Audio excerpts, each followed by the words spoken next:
अनधिकृत बांधकाम असेल तर नगरसेवक पद विसरा.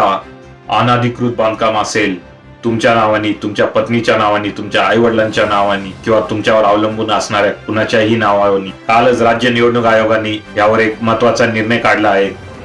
त्यानुसार निवडून आल्यानंतर जर आढळलं की तुमच्या नावानी किंवा तुमच्या जवळच्या कुणाच्याही नावानी अनधिकृत बांधकाम कुठे आहे तर तुमचं नगरसेवक पद त्यानंतर अपात्र होऊ शकतं आणि तुमचं नगरसेवक पद जाऊ शकतं, असा आदेश राज्य निवडणूक आयोगाने काढला आहे. त्यांच्या अनुसार निवडणुकीचा फॉर्म भरताना एक ॲफिडेविटही करायला लागणार आहे प्रत्येक उमेदवाराला, ज्यामध्ये तुम्हाला लिहून द्यायला लागणार आहे की मी नगरसेवक पदासाठी अपात्र नाही, अशी कोणतीच माझी बाब नाही आहे आणि माझं कुठेच अनधिकृत बांधकाम नाही आहे. माझं किंवा माझे जे मुलं बाळ आहे किंवा जे जवळचे नाते आहे वगैरे वगैरे यांचं कुठंच अनधिकृत बांधकाम यांच्या नावाने नाही आहे.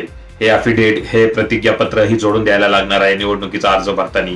त्यामुळे आता एक वेगळाच गुंता होऊ शकतो, कारण पुणे पिंपरी चिंचवड मधील असंख्य नगरसेवक असे आहेत ज्यांचे कुठे ना कुठे अनधिकृत बांधकाम आहेत, अनधिकृत पुढे ना पुढे दुकानं आहेत आणि त्यामुळे ही बाब जर लक्षात आली तर निवडून आल्यानंतरही त्यांचं नगरसेवक पद जाऊ शकतं.